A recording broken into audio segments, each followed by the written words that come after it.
I'll get my Rick Smith starting lineup figure into the camera here if I can. Nice. Little ambiance. They cut the hard line. There's no time. You're gonna have to get to another exit. See a set of keys around here. No time for love, Dr. Jones. No Time For Podcast.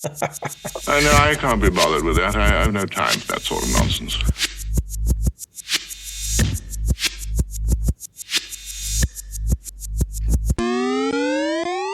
You guys don't have tornadoes down there tonight, do you? Or did that already pass by? Dakota County, but we're pretty north of it, so Okay. Peter's probably technically closer to the tornado. Speak so we know you're there. Am I got to go to my basement? Nah, you'll be fine. I don't believe you. If it sounds like Your mobile home doesn't have a basement. It's dug out. It's a Michigan basement.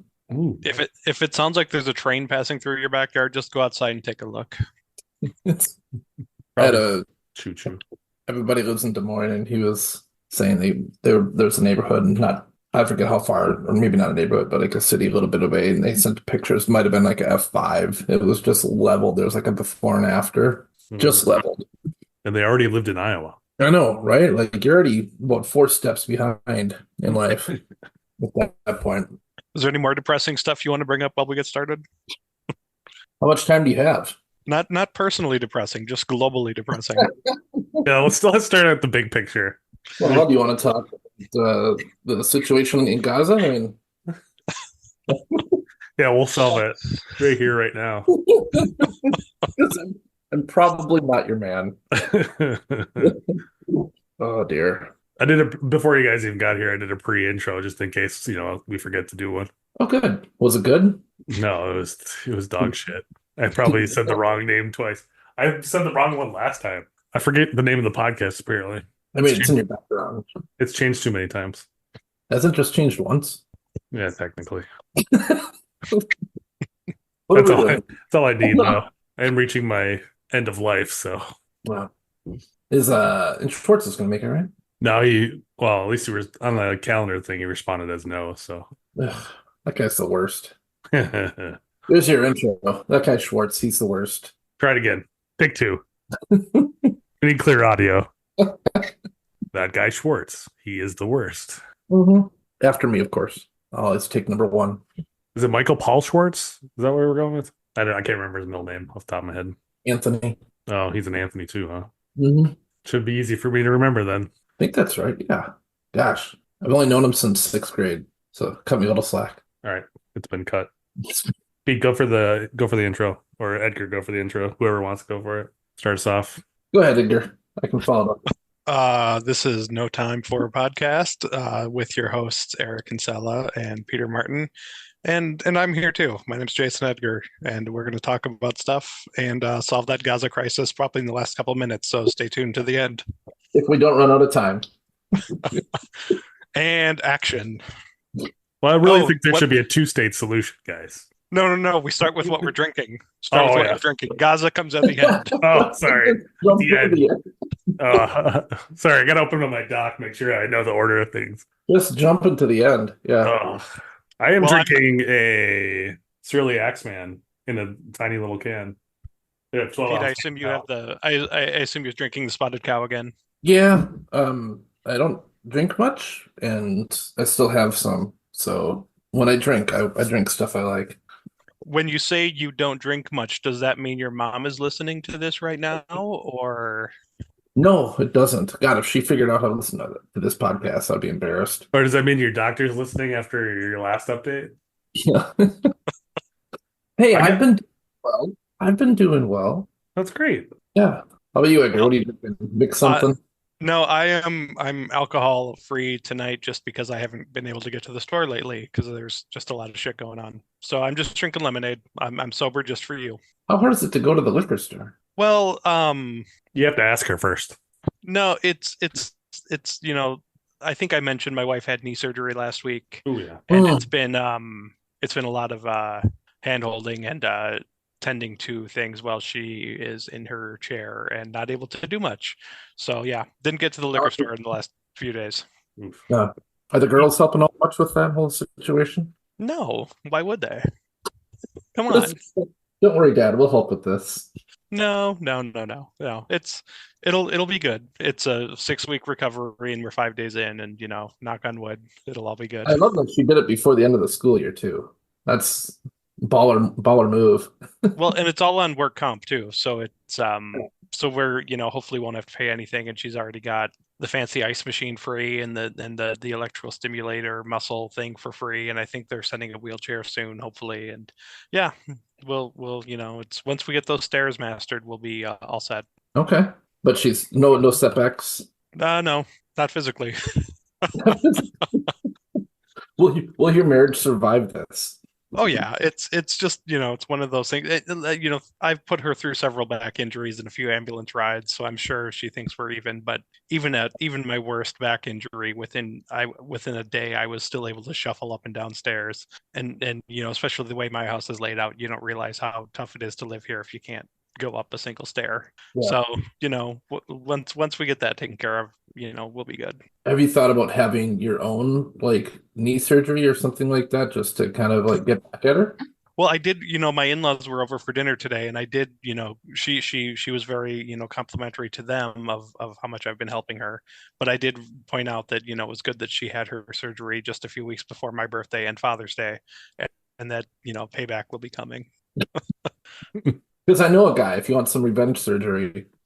Oh, with my history, it'd be real easy for me to fake a back injury and spend a week in bed. But like, what's the point? That wouldn't be fun for me.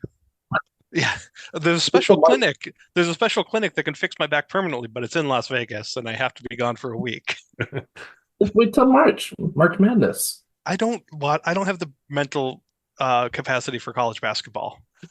I can't fall.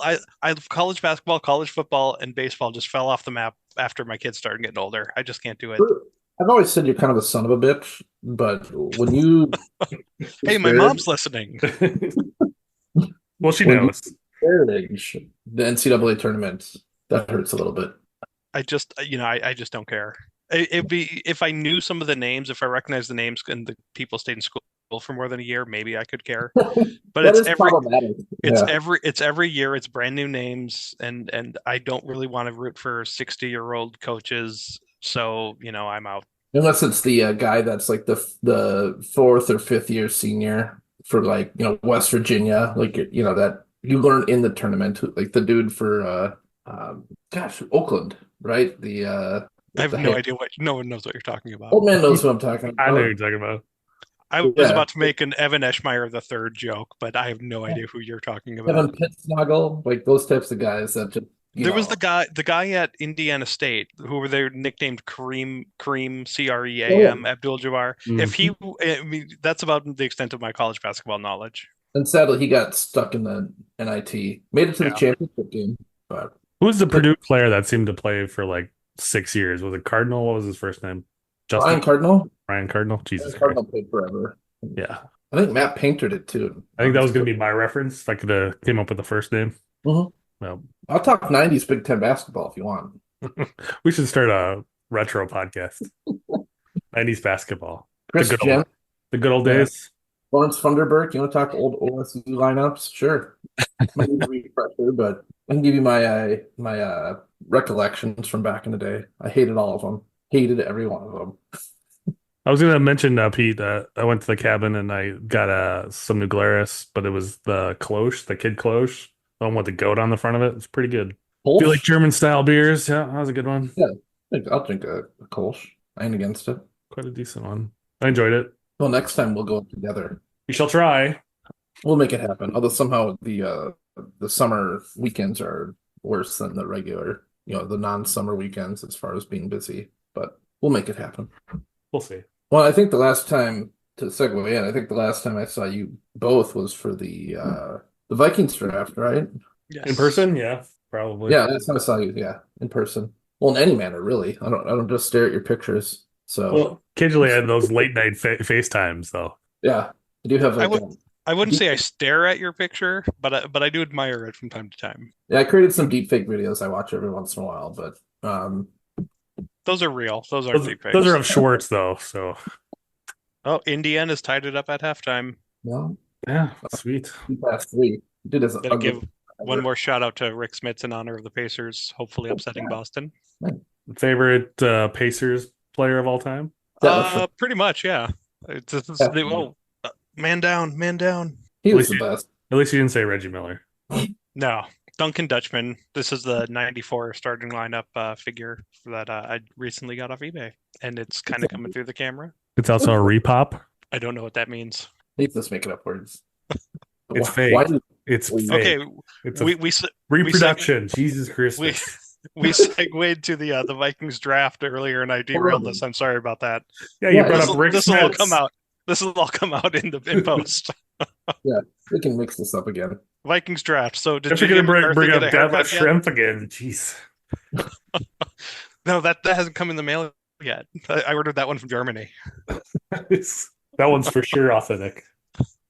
Okay, We got Vikings together. draft. How'd you feel about how it went? I mean, I think when we talked last time, my fear was that they were going to give up like 3 first-round picks to move up for McCarthy or that other guy who went to New England, whose name I can't even remember now because that was a couple weeks ago. But so I was really happy they did not have to give up that much to get McCarthy, and I'm really happy they got a good defensive player also in the first round. So I think overall I can't complain except for McCarthy's haircut. Drake May. Yeah, that's a good call. Drake May.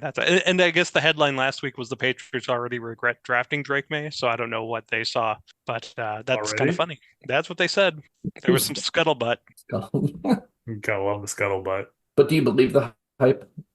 You got to get more than like 2 weeks of OTAs to do that. Although, of course, inversely or conversely, we're hearing like good things about McCarthy. Oh, the ball just pops out of his hand. It's like cool.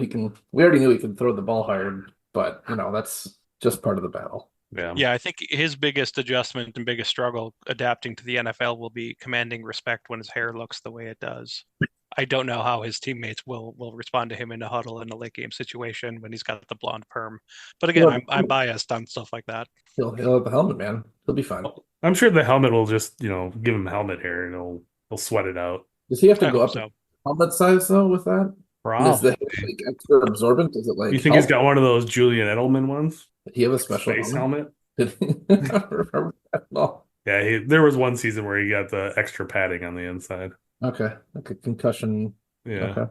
Well, yeah, with the draft, I mean, I feel this is the big, they gambled, they being Quezzy and KOC, and they're putting their chips in the middle, and they have, I would say, 3 seasons to figure out what happens. And if it does not go well, they're gone. But you know what I appreciate?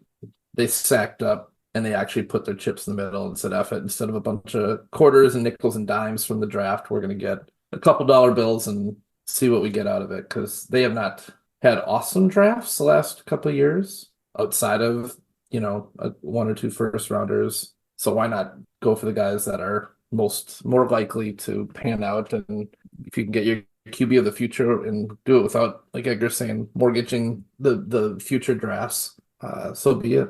And I suspect, too, that they didn't really want to give up any high draft pick next year because they know there's a strong possibility they're going to be picking in the top 10 next year, even with, I mean, it was a nice draft and they had a nice offseason, but I don't see them finishing above 3rd in the division this year, most likely 4th. I could see them losing a lot of close games next year. And I think the only goal for next season really is to re-sign Jefferson long term and then go into the offseason next year knowing that McCarthy is ready to take over. If they accomplish that this season, I don't really care how many games they win. Yeah, I no doubt. And I think I saw that they're the underdog in all 17 games, which that's incredible. Like the early underdog in every game. Yeah, but obviously they're not going to lose them all. But again, I think realistically 5 or 6 wins is probably realistic. But tells you what Vegas already thinks of their outlook. And I'm, like you said, I'm totally down with it. Whatever. Mm-hmm. I would rather do that than go 8-9 and just stay middling. So no, I'm down. And it was, like we talked about when we were at the bar watching it, it was hilarious to have I'm of course Vikings fans there, but the reaction when Atlanta took Penix Jr. Yeah, that was awesome. And it was great too that Cousins came out last week and said one of the main reasons he left Minnesota was because they told him flat out, "We're going to draft your replacement whether you re-sign with us or not, Yeah. because we have to get ready for the future." So he uses that as a reason to say, "Okay, I'm going to Atlanta," and then Atlanta just does the exact same thing. Yeah. Pretty And not pretty only that, humorous. but like using the first pick and the high pick when like if they're trying to compete, that could have been Dallas Turner. That could have been a star corner, right? I mean, it's a guy that could have been a difference maker this year, and now they get a guy that if Kirk plays well, will not touch the field. And he was already So- the second oldest quarterback out there. Yeah, I mean, he's already going to be 27 or something crazy. so like, what's the best outcome for Atlanta? Like, is it Kirk plays Pro Bowl ball for 3 years, and then they let him go that last year, and then Penix hopefully starts? Like, what is their best outcome? Starts at 30. Right, like it's a lose-lose. Yeah, that's my You mind. wasted the pick, or you wasted the free agent signing. There's no like hybrid result here that works out for anybody. Yeah, I've got to assume there's some kind of owner wanted one thing, GM wanted another thing going on there that we just don't know about yet. Because even long before the draft, they were talking about bringing in a quarterback who reflects the city, who the fans can root for. And I think even ESPN came out and said, "Yeah, we get the code words you're using. We understand what you're saying." So then signing Kirk Cousins was kind of the opposite of that. And then drafting Penix was like, "Oh, that was the plan all along." I don't know if the owner stepped up and said, "Get me Cousins no matter what." And the GM said, "Fine, but I'm still going to draft the guy I want." In a few years, maybe we'll hear that story. But there's definitely, it was not a single person in their right mind making both of those decisions. No, those were diametrically opposed approaches to building this Just a team minute. in the future. And it I've was got fun to, sorry, I've got to jump off for just a minute. I'll be No right problem. back. Uh-oh. Somebody's got to poop. It was funny to see the speculation. There's right after their pick, right? They put on the video and they showed Arthur Blank and I think the GM guy, like Blank. What is going on? Yeah, Blank looked livid Yeah. in the video. So Yeah. it was I was ready to move on from what we've been doing the last handful of years too. So I'm happy with how the draft turned out. I wish we would have maybe moved up and got a different quarterback, but we got to live with it now. But I think cheer for the guy that we got. Yeah. I mean, the more I read about him, I'm okay. Yeah, I think I'm curious about May. May, I'm wondering if he'll have the head for it from like the little I've read. Mm-hmm. Yeah, I mean, yeah, it would have been great to get Jaden Daniels, but I mean, McCarthy's also quick. He's strong arm. He's solidly built. Yeah, and you would have. those aren't things that Jaden and May are necessarily. They don't have all three of those, right? So Yeah. and he's accurate. He's lost 3 games since sophomore year of high school. So yeah, I mean, it's I think Brady showed you don't have to be the penultimate slinger. Like you can win. I don't care how you win, right? Like don't turn the ball over and be able to move the ball when you need to. Doesn't matter if you throw 450 yards. I don't really care. If he's a guy that can move the chains when he needs to, cool. I'll take it. Even if he's not like your perennial all-pro guy. I assume you're talking about Sam Darnold. Yep. Yeah. No, we haven't got the Sammy yet. Also great work. Yeah, my Darnold jersey hasn't come in the mail yet either. You did not order a Darnold jersey. Maybe that could be the fantasy football punishment. You have to buy an official Sam Darnold jersey and wear it next season when he's not on the team anymore. You have to I'm buy not a against- custom because they don't actually sell They'll at be the up. store. They'll be out Really? there. No, that was a joke, guys. It'll be fun. I think it'll be a fun year as a fan. It'll have its frustrations, but I'm excited to see what the team does. Like I'm kind of curious what KOC can do with Darnold. I don't expect much, but if he gets 7 wins out of like Darnold, it's like, really? How did you do that? And I think they're totally loading up for 2 years from now, right? And hoping McCarthy is ready, and the salary cap situation is incredible. It'll be dinged a bit with assuming they extend JJ, but that's okay. That would still leave, I think, over 100 million in cap space. So And it's a window. if they don't re-sign him, then they have the first round pick next year to get his replacement. Yeah, and like I said, it's probably going to be a high pick. They're kind of, I think, they're not intentionally torpedoing it, but they're like, well, if we fail, that's all right. Like, Yeah. we'll just get another really good player to add to the roster for 5 years. So no, I'm excited. I'm hopeful, that McCarthy is the guy that we've been searching for since Fran Tarkenton. Will he be? I have no idea. Nobody knows. It's a But different kind of excitement, but yeah, than but I previously. think he's the best chance for it. I mean, I had hopes for Culpepper, but his hands were too small. He couldn't throw at a guy that didn't have where he couldn't see the whites of his eyes. So that was problematic in the end. I mean, Ponder was never it. Never got the feeling he was. Always felt like an overreach drafting him. What, 12, I think? Yep, 12. Yeah. Cunningham was a retread. Gannon became way better after he left here. Had those peak twilight years after leaving Minnesota. I mean, it's been a rough, what am I, 47? It's been a rough 47 years from a quarterback situation perspective. Brad Johnson left and won a Super Bowl. Yeah. We're not Chicago Bears level pathetic at the quarterback position, but it's not awesome. I mean, it's probably just above the Bears and the Lions up to this point. In Cleveland. Until recently. Oh, Cleveland might even be almost worse than the Bears, frankly. I guess Kozar, but was he any better than Jay Cutler? I don't know. He was more entertaining. He was certainly. But no, it'll be a fun yet interesting season. But anybody that has expectations is just fooling themselves. Anything good is cherry on top. So you're not going to the London game against the Jets? No. That'd be fun, but I don't know if I care to see the Jets though either, to be honest. I don't know if there's any international travel restrictions with England and non-vaccinated players like Aaron Rodgers. If he would have to sit that game out against the Vikings in London, that would be interesting. Although hopefully he'll be injured before then and it won't matter. So is he not the running mate for RFK? No, he picked somebody else. I think Rodgers is gearing up for the 2028 election. Okay, that makes sense. Give himself some time to prep, read up. There's gonna be a lot of openings. Yeah, those guys got to die at some point, right? One would hope. one could only hope. Just cut this up before the Secret Service catches wind of this. This is Jeremy Bishop. Thank you for your time. Thanks for popping in. Yeah.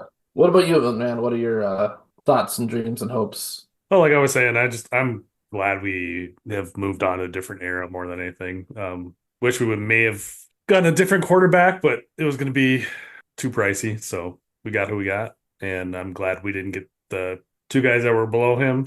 But it's painful to get the fifth best quarterback and think he's going to turn into something. I was reading a athletic article, and they were kind of breaking down by like position of draft for quarterbacks, like if they get drafted in the first, second, or third highest, like what their percentage of getting a renewed contract after the rookie contract. And like first place it was like 54%, and then it just peters off from there. Yeah, I mean, I think it's a crapshoot, right? Pretty much after. Well, it's 50-50 for pick one. Yeah. After that, it drops down to 30 pretty quick. Like the second and third quarterback taken is usually like 30%. They'll get re-upped. So, but for the Vikings draft history, 30% is still pretty good. Yeah. Yeah. The recent draft history, yeah. 30% chance McCarthy's like the guy we've been wanting forever. I'll take that. But that does overwhelmingly, that's 70% chance he's not that guy. Yeah. So that's as much as people want to start off and do something new, there's every chance that he's not it. But I mean, even as great as Caleb Williams is proposed to be, right? Again, I'm not a draftnik dude. Like, there's even questions about his like mental makeup. Is he committed? Blah blah blah. So like, can you really trust a guy who sponsors Subway? I mean, we know their food's bad. What are you doing? Not since the pedo, right? What? Sure. Oh, the pedo. I thought you were talking about a sandwich. I wasn't even going there. Wow, I guess we know where your brain is. I thought he was going with torpedo, like Subway. Torpedo? Yeah, torpedo. Okay, we got to talk basketball now. This is not going anywhere good. Yeah, it's going south real quick. Yeah, I mean, last time we talked Timberwolves, and I didn't re-listen to that. I should have written down. You re-listened? Did you listen the first time around? I did. Pretty sure I did. Man, that was a long time ago. Since I had the diabetes, I can't remember stuff very well. But I do remember being very positive about the Timberwolves' chances of doing something. And not to say it was a smooth ride, Yeah, you guys were, I remember now. You guys were like, we'll buy tickets for the second round because, we'll just breeze through round one. Yeah, and I did go to a game in round one. That game Yep. was game three, and it was awful. That was round two. And That was then, round two, game three. You said round one. oh, yeah, that's right. You're right. I didn't go to a Phoenix Suns game. That's right. Yeah, so round two. Yeah, I went to round two, game three. Very disappointing. Got tickets to game two Friday in round three, and two tickets to game five next Thursday.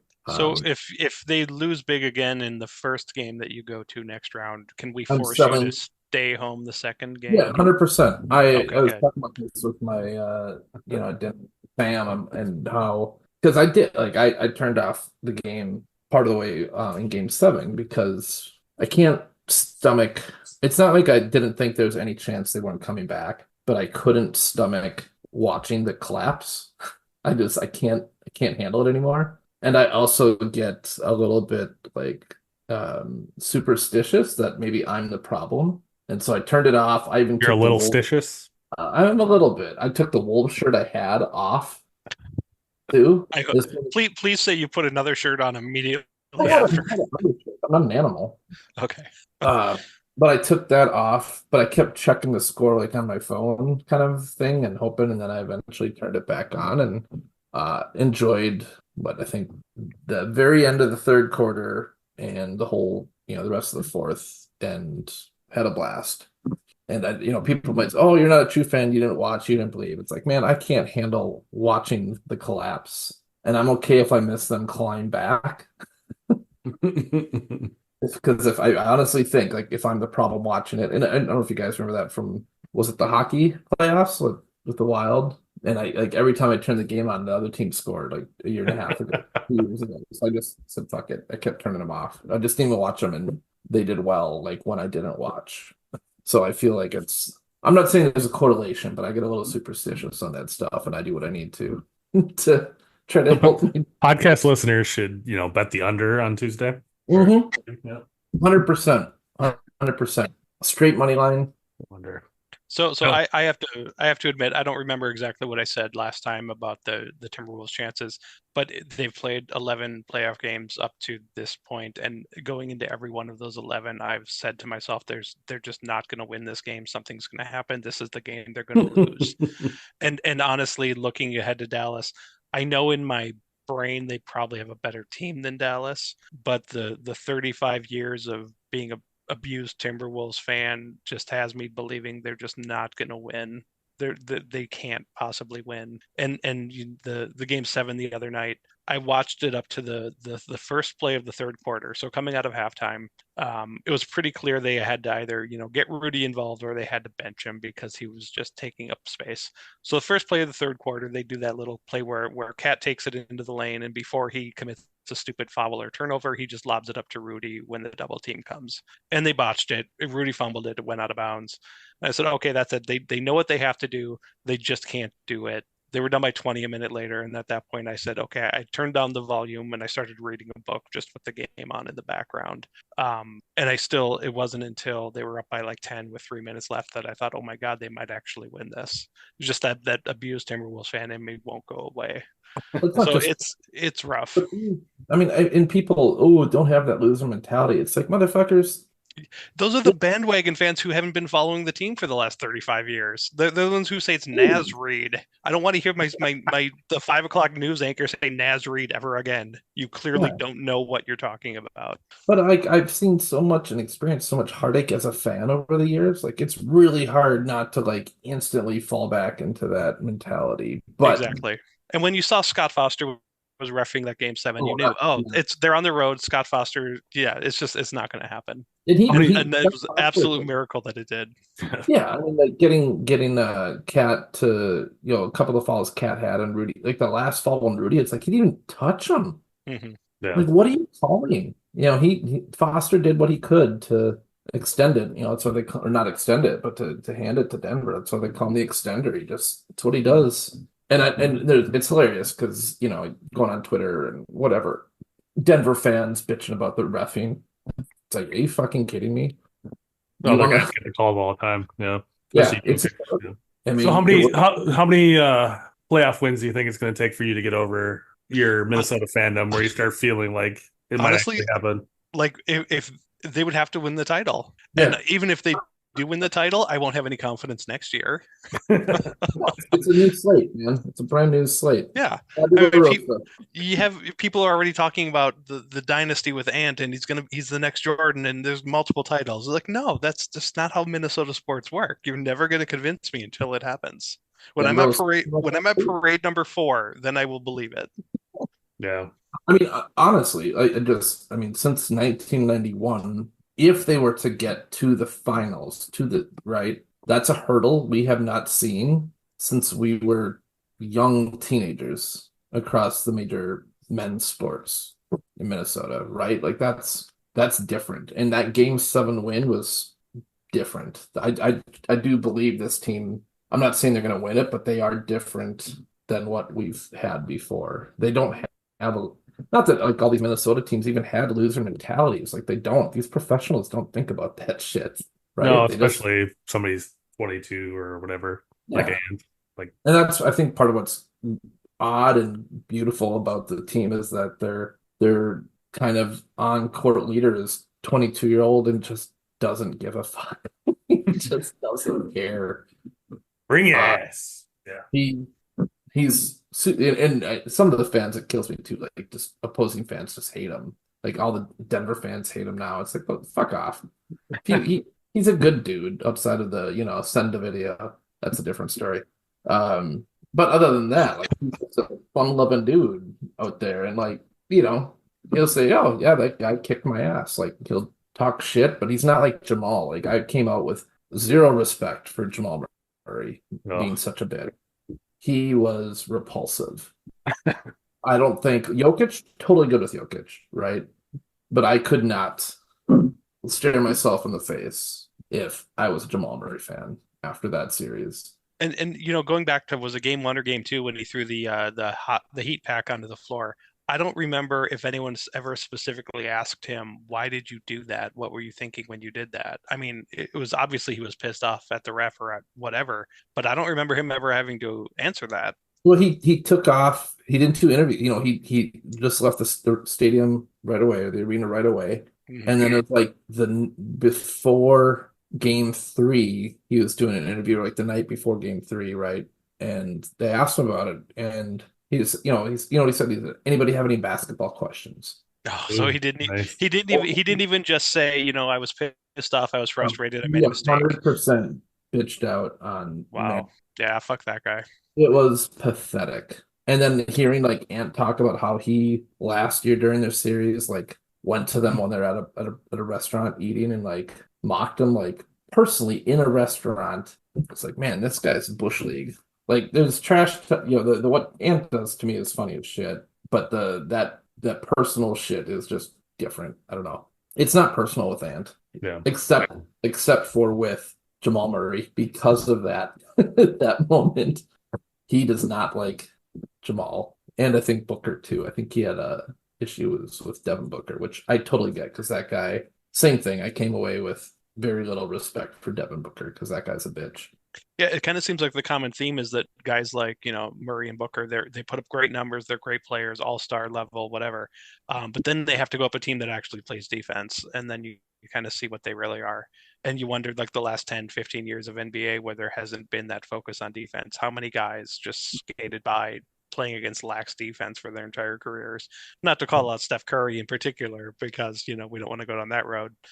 But if, or even playing ISO all the time, like imagine the whole team playing defense, not just the guy that's guarding it. Yeah. Mm-hmm. Well, and to me, it's like those guys weren't accountable for their, like when they asked Jamal about the was that Game 6, and they're like, hey, when he sucked, right, 4 of 8. I don't have the numbers in front of me, but I'm about 95% sure he shot 4 of 18 from the floor. And they talked about the job Ant did. He's like, who? And maybe he just misunderstood the question. He's like, no, man, it was like my elbow. I hurt my elbow. Like, Jesus Christ, dude. Yeah. Like you're the worst. There's no like where Ant again was like, man, they kicked our ass. He owns up to it, right? When the other team outplays him, he'll say that. And Jamal, just between the heat pack incident and the other shit, he's just a bitch. I will. I mean, as much as I enjoyed watching the Nuggets lose to the Timberwolves, obviously, I just have this vision of 4 months from now or whenever it is, getting ready for next season. Jokic comes into the training camp just completely shredded, like a mid-80s Schwarzenegger, saying, "I'm not going to lose again this year." Because I mean, clearly not having a backup and playing 47 minutes, conditioning was a problem for Jokic in that series. Oh, 100%. So just watching him coming back like Rocky or some shit, just completely ripped. Like, Yeah. wow, I can't wait to see how this works. He looks like I will Giannis. blame him. I mean, he can't shoot anymore, but he's like 90% muscle, so good luck stopping him. He's just gonna Shaq back him up the whole time. Yeah. Well, He is speaking of matchups, though, like, do you think Dallas is a better matchup for the Wolves in the previous two series? Do you think Dallas is a better team than the other two? What they've I already think played? the way they've been playing, I think they're way better than Phoenix. I think Luka is kind of like just a smaller Jokic. He's a great passer, great scorer. He kind of can do anything and run the team. So you're not going to completely shut him down. And Kyrie is a better, maybe not as good of a shooter as Murray when Murray's actually shooting well, but he's a better, handler and kind of floor general than Murray is. But after those two, the drop off is so huge. Unless they make, somebody might step up. But I think the Wolves should have an easier time, but then that battered wife syndrome kicks in, and I said, well, no, of course they're not going to win. Yeah, I mean, everything on paper tells me the Wolves should win in 6, maybe 7 if somebody has a freakishly good series like Bronson did a couple years ago with Dallas. I mean, or if Pete goes to multiple games. Yeah, that's the X factor that that I didn't know about until now. Yeah, like I said, I 100%. I would sell the Game 5 tickets if something bad happens while I'm at Game 2. Who's going with you? I'm actually bringing Axe. Okay, and what's his track record like at live sporting events that are not soccer or football? I don't know that he has one. Oh, okay. So it'll be. Should I have the talk with him before you go? You might want to. I don't think. Okay. I mean, give me his number during the podcast. Give me his number. Yeah, I mean, he understands Minnesota sports. 612. But like the full pain might not be really clear to him yet. Well, what talk are you giving him? This is the talk about how to appropriately respond when the Timberwolves have a slightest bit of success.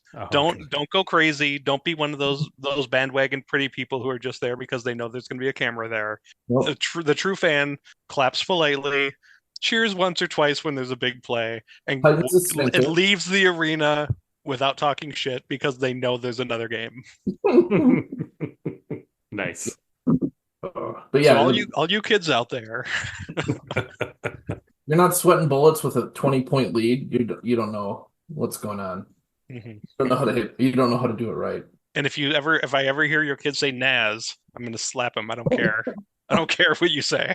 It's funny. So my mom has been, almost 82 years old, and she's been watching some of the Wolves games, and she loves Nas. Like she read like an article about him in the newspaper 3 months ago, and is like really likes Nas now for whatever reason. So he like the Wolves even have like my almost 82-year-old mother like watching games when she never did before and following the team. She's of course she rubbed it in like I didn't turn the game off. I'm like, well, you don't understand, Mom. Yeah, outside of Edwards, Nas is definitely the most popular player on the team, and I would say, although Edwards has a few off-court blemishes that have kind of been glossed over, Nas doesn't have any of that baggage either. So he's like the easiest guy to cheer for. Was he second round pick? He even now I think he's making over 10 million, but he's still vastly underpaid. He's like the number one guy you want to root for. Yeah. I mean, it sounds funny. Is your 82-year-old mother gonna finally get that Nasri tattoo like hundreds of other people in Minneapolis? I haven't brought it up to her. I should ask her if she wants to get one. We can go. Tell her I will pay for it if she gets it. Okay. Only what, $20? I think is what they're charging, something like that. Yeah, I want a good one. You want a good one? Yeah, I want to make sure. Okay, if they win the title, we'll get the Nasri tattoos. We'll all go in. 100%. I would get a Nasri tattoo. That'll be my first tattoo. Okay, maybe not that then. No, that's that. Because as soon as they said that, the jaded Timberwolves fan in the back of my head said, "Fuck you! You're not getting a Nasri tattoo." No, that's that. You just jinxed I would. yourself. God damn I might buy a Nas Reed T-shirt. it. No, we're doing this. If there's any occasion outside of the birth of a child that would necessitate getting your first tattoo, the Wolves winning a championship would be that moment. Or the Also, Vikings. I would consider a Timberwolves logo tattoo, but maybe not a Nas Reed tattoo. What if Nas Which Reed version of the logo? Ooh, good old school. question. Like I love the original, but the new one now, this one is pretty good too. Definitely not the Garnett era Snarling Wolf. That I was not a fan of that one. No, the original baby-faced wolf. Old Shep. No, yeah, I mean, I feel confident that they will win.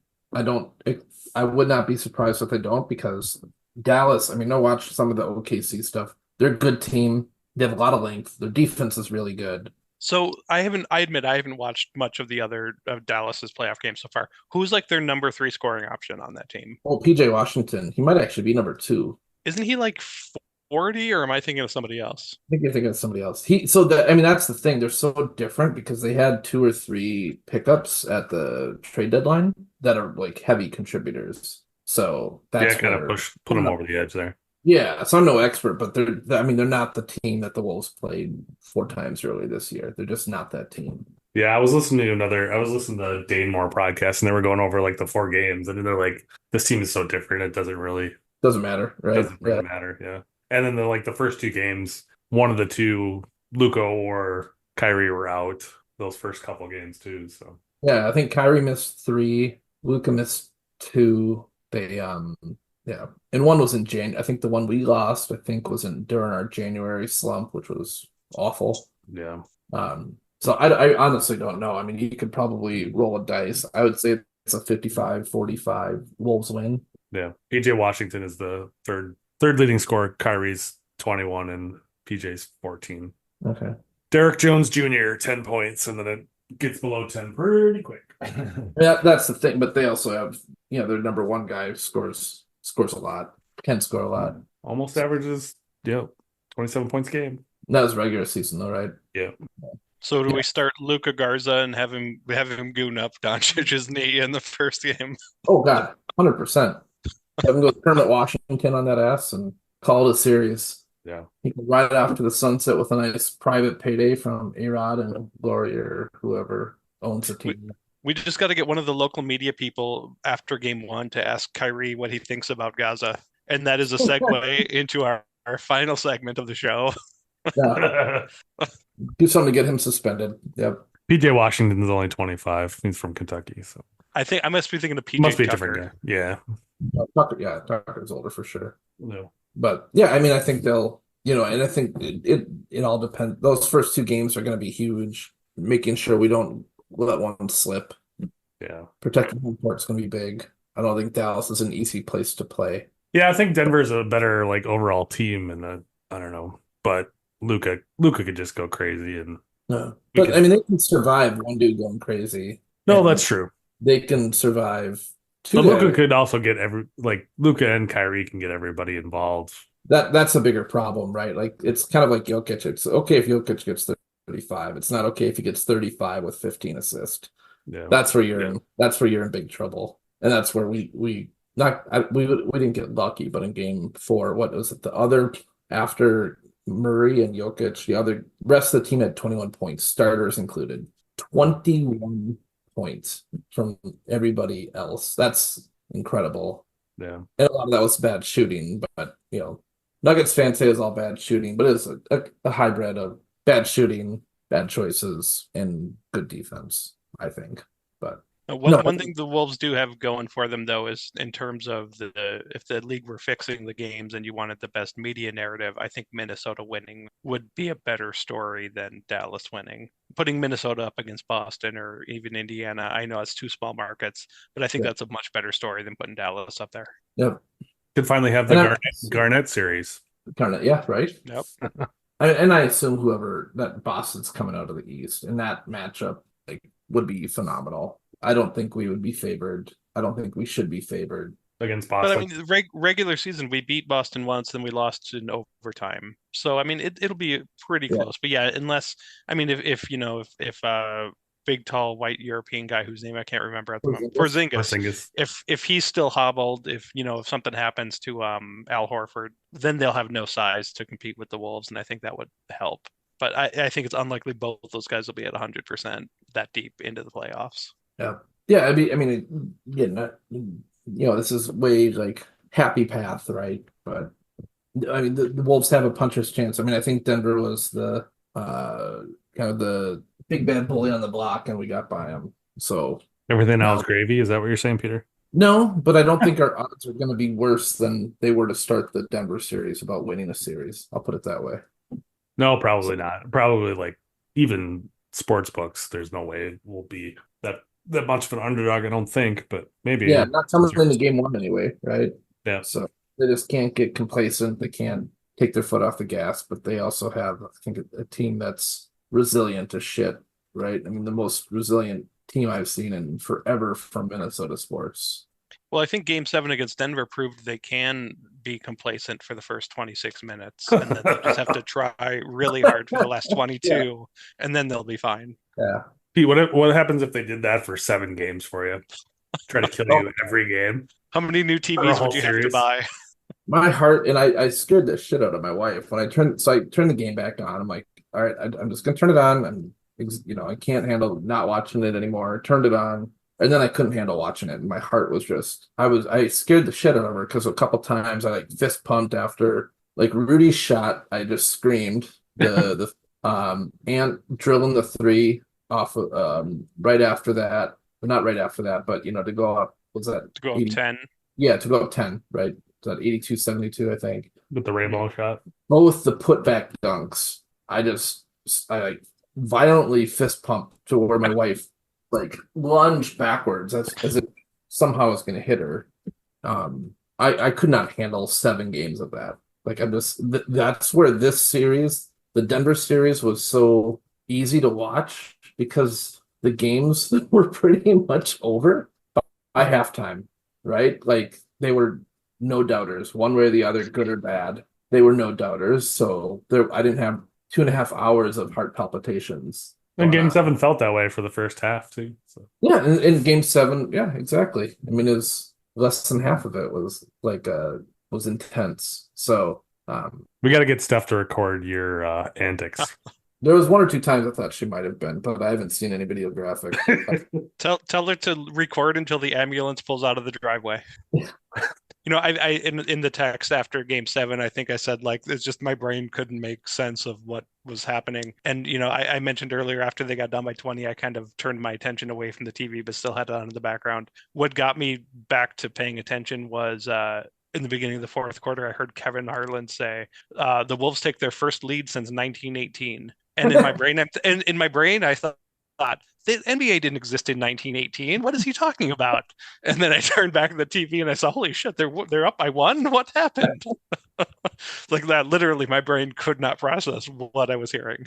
Yeah, it was. I'm not saying it was bigger than the Minnesota Miracle for the pure elation, but it wasn't below that either. For me. It was the closest thing we've had to that in a long time. 100%, yeah. Right? I mean, it was the tied for the most iconic like Minnesota sporting events in my life. That was positive. Well, like for me, I was so tired. I just immediately went to bed. Usually I'll be scrolling Twitter or whatever and seeing like, highlights and shit. I was just like, I must go to sleep now. I was done. I was toast. It was too much. Yeah. Well, like for the Miracle, I like drove back, I think from Schwartz's place, right? And for the next hour, 2 hours, I just was watching that play over and over again, or people's different shots from other parts of the stadium and shit. Yep. I still do that like every 6 months or so. I'll go on YouTube and watch Minneapolis Miracle videos. On the anniversary, it shows up on my timeline on Twitter, and I just crank the volume as loud as humanly possible. And then I try to find the video of Butthole Eyes doing the skull chant. Nice. Because I fucking hate Peyton. And I watched that too, and I just laugh and laugh. Speaking of him, he really thought he got over on us in the draft there too. That was ridiculous. He's a petty little man. Oh my God, the pettiest, right? Oh my God, yeah. You're on a Just that- completely different team at this point. Just let it go. Yeah. No, we tricked him. You took a guy 10 to 12 picks higher at the low end earlier than everybody would have thought. You could have traded back. It would have been okay, but you got us. You guys. He's just laughing like a hyena too. Just like I said, he's just a butthole-eyed little son of a bitch. No. I rest my case. Your case is rested. No. Well, I don't even know if we want to talk about the last topic. About Gaza? Well, I was gonna say twins. Sorry, second to last topic. No, we don't. Yeah. I don't It's even a know long season. There's no point in talking about it now. It's a long season. I'll just say I think there was it was paper champion there for a couple of weeks, eking out the wins they had against Playing against the White Sox will definitely help. Yeah. right. Yeah. Just being in our division will help. Until we started playing the Yankees and Oh God. And the Guardians now too, right? They're just beating the shit out of us. Although I think I saw that we were actually ahead earlier tonight. But so yeah, I think they are who they thought we were, or they are who we thought they were. That's right. we are who we are. I have no expectations that they'll long term this season, overall this season, compete for a playoff spot. And I fully blame ownership for fucking up this team and dropping the ball and letting them regress by not adding talent and letting talent go at the same time. And that's all I have to say about that. I will not be supporting them with any money by going to a game because fuck the owners. Is this one of those situations where they have like a stud pitcher at AAA that they're keeping in the minors for money reasons, and by August he'll be winning games and maybe help us into the playoffs? Or is this not even, we don't even have that much hope this year? I don't think they even have that. They're like their best. There might be one pitcher in their top five, and that's or one in the top five prospects. But there's no like Paul Skeens sitting there like waiting to come in and no, there's no top pitching prospects down there other than Brooks Lee has like a herniated disc. Like they're arguably their number 2 prospect maybe. Yeah. Like I think he has a herniated disc. Well, that's awesome. He's like 22. That's good, right, for a 22-year-old. That bodes well. Like the rotation has been okay up until I didn't herniate my first disc until I was 23. So, and you're not even a professional athlete. I mean, I could have been if I had really focused. At what sport? Bowling? I have some athletic prowess. I have prospects. Not basketball. I saw you play basketball. You know, nowadays kids like make huge money playing video games, so and they're athletes. So I was pretty good. If there was a professional Tetris league like 30 years ago, you guys, I'd be way too famous for this podcast. You were the man. Oh. There is a Tetris league, so you should get into that now. Is there a time machine too? Because it's too late for me now. Reaction time machine. Did you see the shot Halliburton just put in, by the way? No, I'm not watching. I can only do one thing at a time. Well, I just saw him high five a teammate. Did not see the shot. His second 3-point buzzer beater to end a quarter. Nice. Let's go Pacers. That would be my dream scenario as a Wolves Pacers final. Oh, can you imagine? Can you imagine how many people be pissing and moaning? Oh, 2 small market clubs, blah blah blah. Whatever. I'm still on national TV all the time. It doesn't matter how big the city is. The arena is the same size. TV audience is the same size. Pacers have never won, right? They've never, not since the ABA days. Right. Yeah. I think it'd be awesome. I though there's a part of me that says, man, if we beat Dallas, like this is like Nirvana state, beat Dallas, beat Celtics. That's a fucking hard ass run. That's not a fluke championship. That's that would suck. That would be the worst possible. Oh, it's the worst possible path. But yeah, literally outside of, I mean, you could say maybe OKC, I guess, would have been tough, maybe tougher, but they lost. So like, what do? You can only play who you can play. But the Celtics have fucking coasted right now. Everybody's got people, hurt that they've played so far. Like they've had nothing. They've had no adversity. It's nice to have the extra home game against Dallas too. 100%. And I don't know what the finals, how it works. Do the Celtics get it? I don't know if they still do it by the All-Star game. I don't know. No, they stopped doing that. I don't remember how. Coin flip? I've never had to worry about that before, Peter. So I don't know. No, it's never been. It's probably premature to think about it. But this is where my head is. Like I'm actually thinking positively. Why would I you don't know. do yourself? Got a lot of belief in this team. Gotta believe. So I just want to throw this out. I've got to go in a minute here, but I just want to throw out one last thought about basketball, about the Timberwolves. Looking ahead to the summer, they have pick number 37 in the draft in the second round. What do we all say to drafting Bronny James and offering LeBron like a minimum contract for next year so they can play together? He could maybe get the mid-level exception. Is that would that open up if Anderson goes? Yeah. Yeah. So you'd add Bronny to sit at the end of your bench and cheer, replacing Bo Nix, and then or not Bo Nix, Bo what's that guy's name? Oh, Is it what the hell is that guy? Fuck me, I'm old. The whatever that guy's name is, and then you slot LeBron into the Kyle Anderson spot And I'd be okay and with go for the repeat. go for the replay. Do you think Bronny's gonna be around at 37? I don't think he is going to go in the top I don't know. 40. I don't know. I mean, maybe. I guess that's the scenario. Would if the Lakers have an absolute promise to LeBron and they have to trade up early in the second round to take him. But otherwise, I can't imagine any other team doing that. Maybe the Knicks at 38 if they think they could get LeBron. Ooh. I'm looking at the draft order here. I don't see who else would. I don't know that he's committed anymore to it. But we have our first round pick again, right? Yeah, but it'll be obviously late first round. No. But you say we have 37 as well? Yeah, with 37, we got in a trade from Memphis, and I think we have another second round pick. Oh, Yeah, no, that's it. Just that one, number 37. Okay. I wasn't sure. I know we got a couple from Lakers too with the D'Lo deal. That might be in the future, but yeah, not this year. I think one we used on Leonard Miller last year. Thank you guys. Stuff his ass in G League, and he could be a stud too. The future's bright no matter what happens this year. Is PJ Warren the last man on the bet? Can't tell. The depth chart's throwing me off. Mm-hmm. Correction from earlier. It's not Bo Nix. It's Dashin Nix. Oh, He's like the Dashin 15th man Nix. on the roster. Dashin Alright, Nix. My bad. I got my Nixes mixed up. He was literally like the last dude to get off the bench. He Yeah. doesn't even show up on the depth chart for ESPN. So He might not have made the playoff roster. probably. He's a good cheerleader on the bench though. I like him. He's got good hair. Not like that fucker JJ McCarthy. Is that the guy that's always doing the reactions? Yeah. Yeah. Gotcha. Okay, well with that I gotta go. So No, you gotta do one thing. What's a go prediction? ahead. Prediction.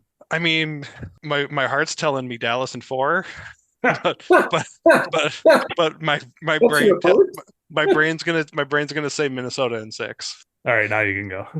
Oh, I feel so dirty saying that. Okay, goodbye, gents. All right. I'll leave that Gaza thing to you. Bye. We'll fix it for you. What do you think, old man?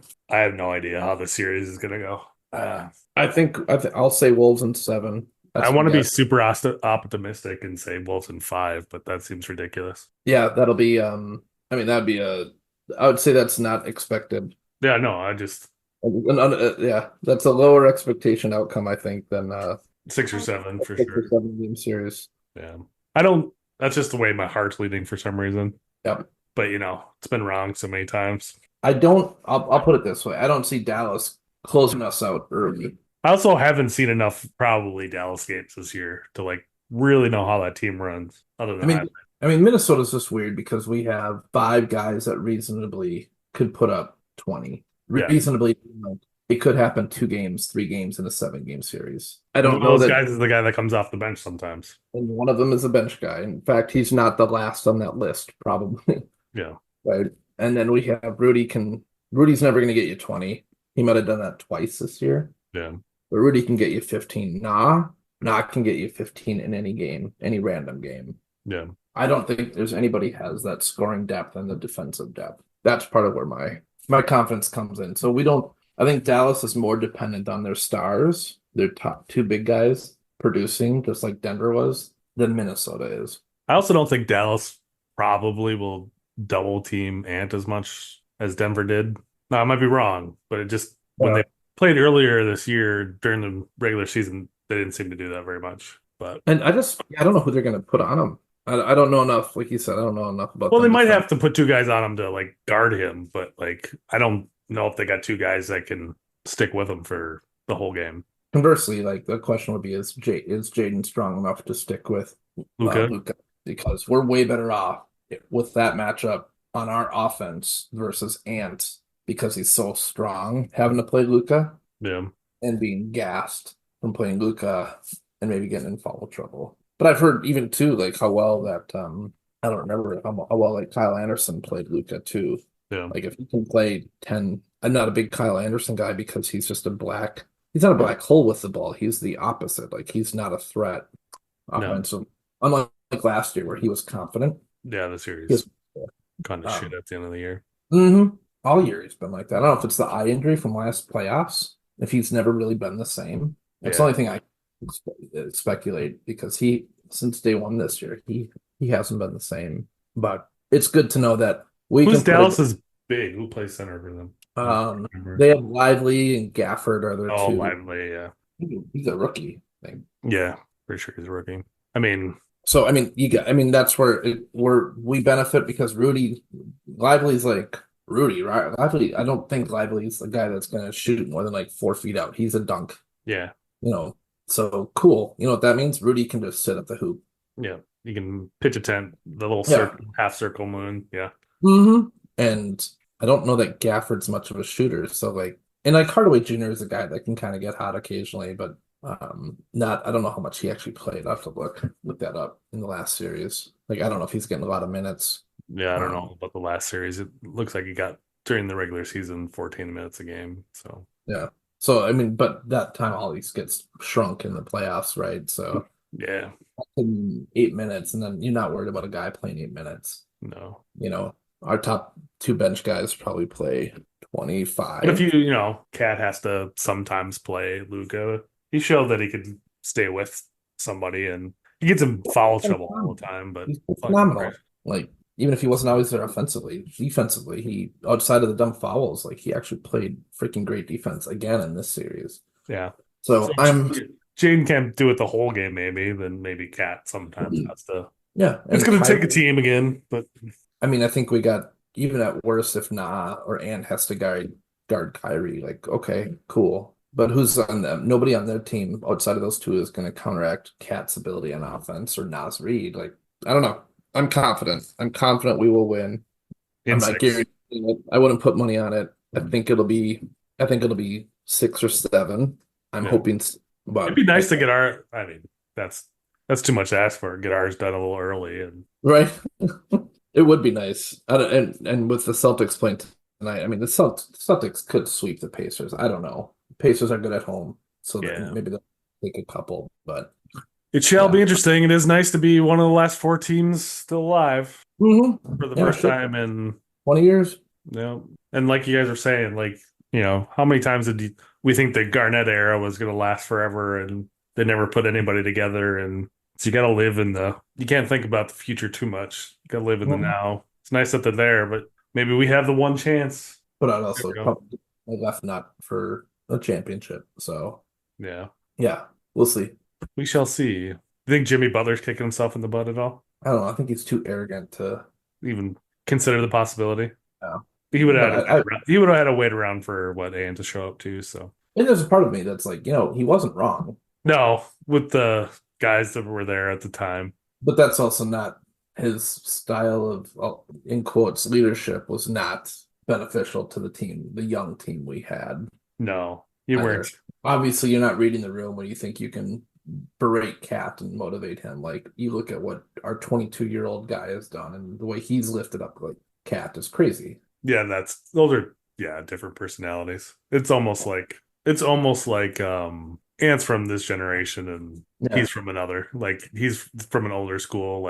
Everybody puts in the work. I'm the best player. You listen to me, kind of. But it's funny too because Ant is probably that hard worker guy too. He has that ethic. No, but it's just that mentality. I think it's just different where he's trying to get everybody involved versus just. But some of that could be Tibbs too. No. Yeah, I think Ant could probably play for Tibbs, but I don't think most of that team at that time could play for Tibbs, even though he was the coach. It was the least fun they looked like they were having at any time.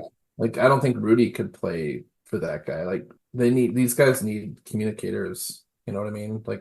I think guys that can have a positive message every once in a while and motivate through carrots versus sticks. Yeah. So no, now would I be a Tibbs coach and be yelling all the time? Probably 100%. Do I have that ability to motivate other ways? Probably not. You just got to give him the sandwich, right? The good news, bad news, good news, And orange slices at the end of the game. and orange slices with a Coke or high C. Ugh. But 3-point game here. It's gonna be close. It's gonna come down to the end. I'd love it if the Pacers steal one in Boston here. I can't imagine we're just gonna have 7 blowouts again in our series, but Probably not. We had our first the Wolves' first one wasn't really a blowout, but it was no. but yeah, I mean there was 5 like no doubters, right? Going into the 4th, no doubters. Yeah. That's pretty crazy. Yeah, I think we're just gonna have to a good series in a way. Not just because the Wolves won, but because I have no idea what's going to happen from one game to the next. So no injuries, no whammies. yeah, I mean hopefully Conley's good with his leg, but Yeah. if that's the word. The difference that guy makes on the team is insane. Oh yeah. He averaged 11, 12 points, but No, he's not playing though. Jesus. Yeah, he's just I listened to Damore podcast too, and they just talked about like what he does, the floor general in him, and his way of getting people active in the game offensively, and has the ability. It makes it so Ant doesn't have to do all that stuff, bring the ball up, and his ability to hit random daggers too. Yeah, that's pretty awesome. 40 whatever percent from corner 3. That's nuts. It's pretty nuts that you can find your one spot in the floor where you just. I was a corner 3 man myself, so I know how it goes. Oh shit! And he got it. And he's up. Ooh, dog. All right. We probably should wrap this up. People are like, "Oh, they're gonna go for another hour." Yeah, you can cut this part early. Cut this out. If we want it up before the series starts, there's no editing. What? Gotta get it out. Get it out before the game starts tomorrow. Oh, you got this. I have faith. You don't have to work. Yeah, you're gonna, sleep. Sleep. You have my permission to skip work tomorrow. All right. I appreciate it. All right. I'll call in sick. Thanks. Appreciate it. Bye. All right, bye. See ya. Yep. Later. There's no time for last requests. Ain't nobody got time for that. Look, Betty, I've got no time for games today. Now, There's no time for a bench test. Heat 'em up.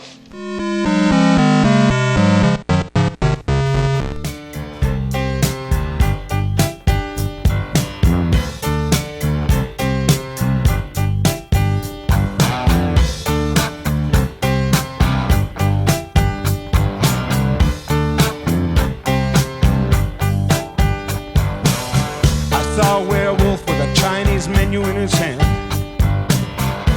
walking through the streets of Soho in the rain. He was looking for the place called Lee Ho Fooks, gonna get a big dish of beef chow mein.